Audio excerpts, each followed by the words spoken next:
Plants acquired. And more plants acquired. Full up. Yeah. Plants.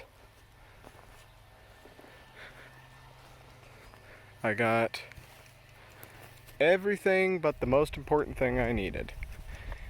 First person into the plant sale sniped all the butterfly weed. So we're banking on these seeds and got high hopes. So we may not have butterfly weed this year, which is gonna suck, but that's the way she goes. So anyway, let me just go through the semi-final arrangement. It's all subject to change at the whim of me and plant availability, but we've got Gaillardia, then we've got American Wild Carrot, and I'm going to throw this Indian grass in here as well. That's a host plant for some native species, and you know, it doesn't spread, it just clumps, and I want it to get seeds. I'd love to be able to introduce that back out here. We've got woodland phlox. I wanted thickleaf phlox, but this is the only one I could get. Don't know if it's going to do. Who knows? I also have some forked blue curl seeds that I just sort of beat in there. I don't know how many were left in there, but we'll see if some of that comes up. They should do well over here. Then it's going to be butterfly weed, hopefully. Rabbit tobacco, I was able to pick one of them up. Feels wrong paying, you know, as much money as I did for that, considering it grows wild out here. But I want at least one this year, and it's worth the investment. Sickle pod, and that's it for the xeriscape, you know, the dry garden.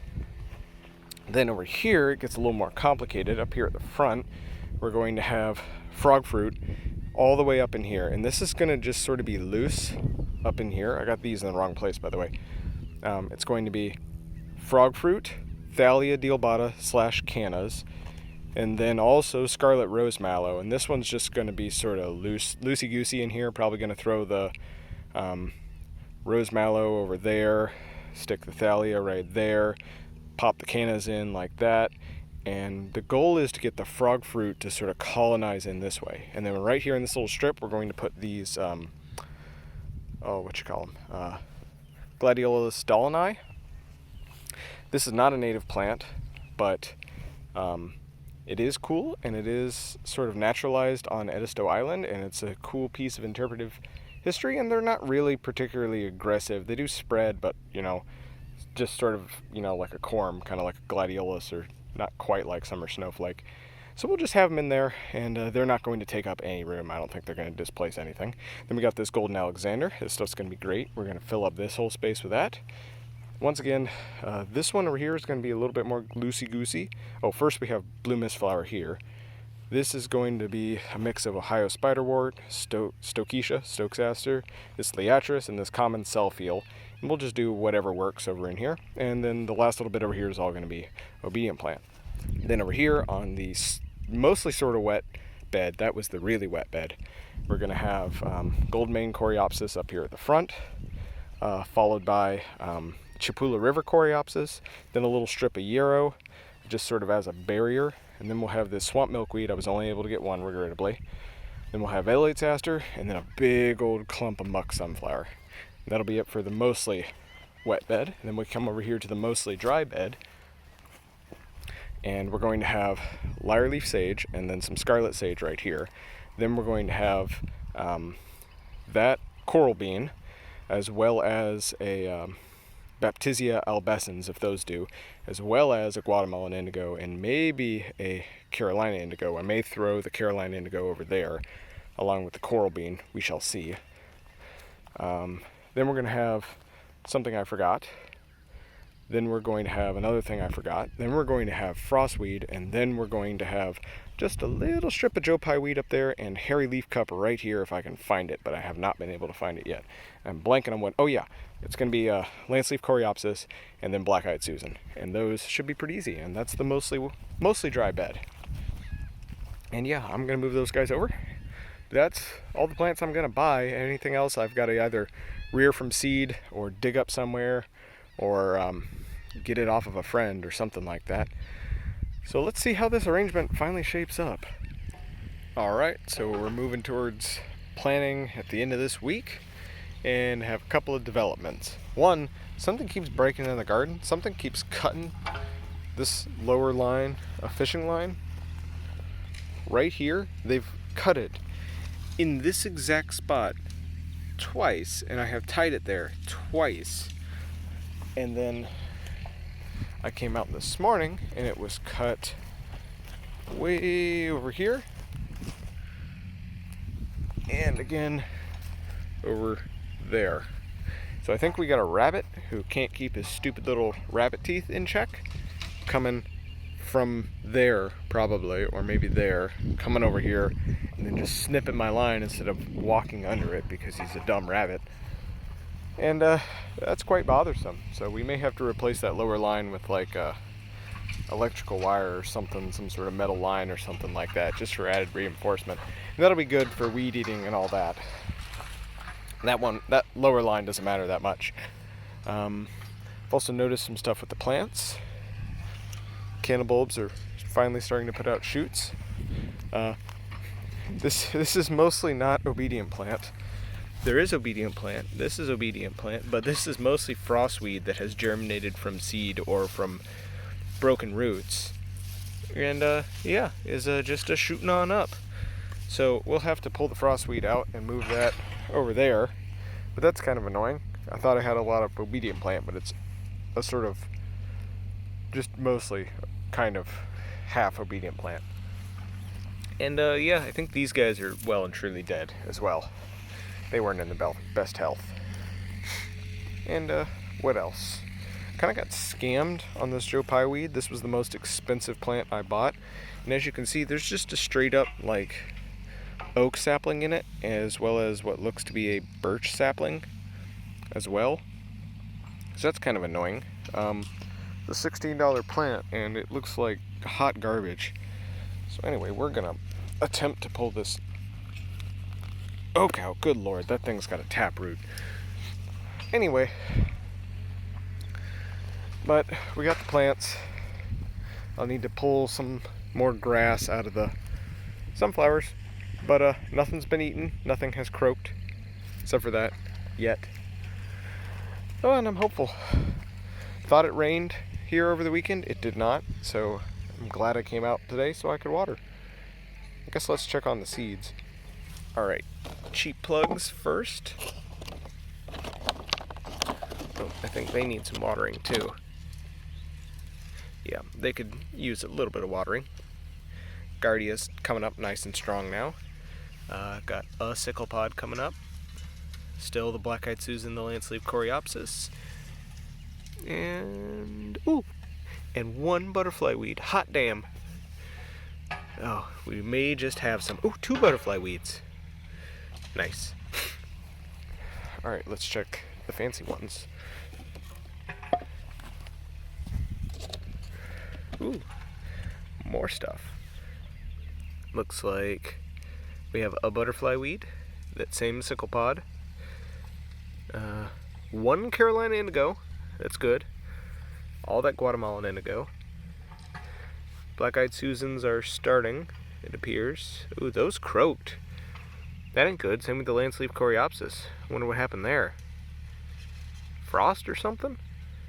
But we had some croakage. And that looks to be it. Alright, I took the action hoe and just did some weeding to beat down the nutsedge and the betony and the blackberry. Yeah, gonna be fighting that all season, but luckily that thing is perfect for this, especially with this loose media I'm using. I learned that the soaker hose really likes the expansion tank being at a nice crisp, like 60 psi. Well, it likes it being above like 45 psi, because it was hovering in the low 40s or something. I hadn't really used much this morning, and it just didn't seem like it had a lot of flow through. And then I went over there and just dumped water out of the expansion tank until the pressure dropped below the kick-on point and the well came on. And now it seems to all be irrigating a lot better. It wasn't like, see over there how there's like drips coming off? It wasn't doing that before. And I tried like, you know, bleeding each individual line and bleeding the filter and all that jazz, and just wasn't, you know, just didn't have the oomph. But went over there and just dumped out some water until the well kicked on. And she's doing good now. So that's good to know. I've had this thing running for like 30 minutes and it's barely put out any water. So may have to take the regulator off or something like that. I don't know. Bump the low pressure on the pump up to like 40 psi or something. We'll see. All right, we have plants. With the help of some volunteers, we were able to come out here and get everything planted lickety split. And I've watered everything in, and I've sowed all of the seeds I'm going to direct sow.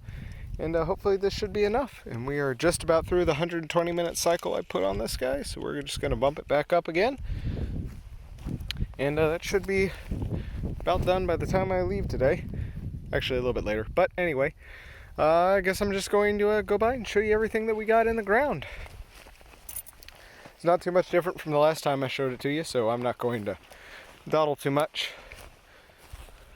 We direct sowed Gaillardia puchella. We direct sowed American wild carrot. What is that? Docus bacillus. This is Indian grass, Sorghastrum nutans, however it's pronounced. I just threw that in there because I got one of those. I would like to plant those out in this meadow. So I've got one of these. I'll throw it in there. It'll do just fine right there. I've just sort of got it in a little no man's area. And we'll harvest seed from that and use that to sow out into the field. Then we have a woodland phlox, and just sort of on either side of that I have put what I believe was tropical milkweed. It was a mystery milkweed, and then some butterfly weed. Here we have butterfly weed plugs that the volunteer who was out here helping me plant graciously donated, which really saved my bacon. Here we have the one rabbit tobacco I have, as well as the seed stalks I threw out, and I also put some butterfly weed seed in there. Here we have direct sowed sickle pod, Senna obtusifolia. And then that's it for the xeric bed. Then over here on the hydric / mesic bed, we've got frog fruit, a gallon pot of that I divided into thirds. We have Thalia dealbata, direct sown right here from seed. We have Canna flaccida, which is a native canna. I didn't know it was. And we've got bulbs of that planted on either side like this. Then we have Gladiolus dollini, which is not a native gladiolus, but it is naturalized here on Edisto. And it's growing right over there. Right behind, right about there. I don't know if you can make it out, but it's growing over here, so it's a naturalized exotic. Then we have whatever it's called, scarlet rose mallow. I think it's Hibiscus coccinea. We've got 3 of them, and then interspersed we have more gladiolus. Then over here we have golden alexander, Zizia aurea. Then we have blue mistflower, which I can never remember the scientific name for. And then over here we have a sort of grab bag. We have common self-heal, Stokes aster, Ohio spiderwort, and Liatris, I believe, spicata. It was something somebody gave to me. It's a native Liatris. We'll leave it at that. And over here we have obedient plant. That one thing that I had of obedient plant that I thought was dead. They were all dead. So that's all we got. But luckily we had a fair bit of them in there, so that should be enough. Let's see. That's it for the hydric / mesic bed. And over onto the just regular mesic, sort of normal bed, we've got Goldmane coreopsis. Then we've got Chapula River coreopsis, Coreopsis integrifolia. Then we've got some yarrow, and that'll go all over the place and I won't be able to contain it. Then we have 2 swamp milkweeds. That's Asclepias incarnata, I believe. Then we have 2 Elliot's aster, Symphia trichomeliae. And then we have muck sunflower. And I took the best pot and I stuck it right there in the center. And then I took the second best pot and I stuck it in my car, and I'm going to keep that. And then I took all the other pots and I broke them all up and I just sort of scattered them all around Silker Hose over here. And they're mostly bare root. They're starting to come back around, but I had to break off pretty much all the soil because, as you can see, it was very sort of nasty clay soil and it was full of weed seed, so I had to break the soil off and basically bare root plant them to keep the weeds out. That's it for the normal mesic bed. Then over here we have the semi-xeric bed. We've got Hairy leaf sage, and this is some sort of Carotinus cultivar. I don't know, it's a red morph xanthic, and I've also scattered some regular wild seed all around it. Then we have a scarlet sage, which smells very nice. We have coral bean. We have some mystery lupine, I think it might be sundial lupine, planted right there. We have the Baptisia albescens planted just sort of in a pile right there. We've got a pile of Guatemalan indigo right there, and I've kept this area right here blank, and that's where I'm going to put the Carolina indigo. Then over here we have a direct sow of lance leaf coreopsis, then a direct sow of black-eyed Susan, and this might be the Goldstrom variety. I'm not certain. It's whatever I had that was growing. Then we have frostweed. We actually had frostweed in with the obedient plant, so I went in there and I was able to pull the frostweed out, and that's what we've got planted over here. Then we have the one pot that I had right there, and I also scattered what I had left of seed up in here. Then this is where the Hairy Leafcup will go if I had one, but I don't, so we're just going to leave that empty for now, and that's why I've got the seed trays over here. Then we have the Joe Pye weed, and I scattered seeds on either side of it as well.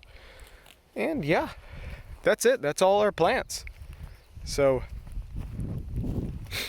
hopefully these should all take, and I'll be giving you updates as we go. But yeah, also I put a rain gauge up, so now I can know how much it rains, and I put it right here so that I know how much it rains, so I know whether or not to irrigate, even though I'm just going to irrigate all the time anyway. So let's take a peek at the seeds real quick. Let's see what we got in this one. Lance leaf coreopsis and the black-eyed Susan are still alive. Still got that sickle pod, got another one coming up. Got 3 butterfly weeds and a fair bit of the Gaillardia. That looks to be it out of here. Alright, and out of this one, we have stuff. What do we have? Sickle pod, 1 butterfly weed, 1 Carolina indigo still, 1 Guatemalan indigo, or a whole pile of Guatemalan indigo, I should say. Some more black-eyed Susan. The lance leaf coreopsis is still looking kind of dead, I think. No, they're coming out. I think they're doing all right. And that's it. Nothing else yet. Man, these things sure are taking their sweet time. I hope I didn't have to stratify like all of this, because I definitely didn't. There they are. Everything's planted. Everything's in the ground. Well, except for the seedlings.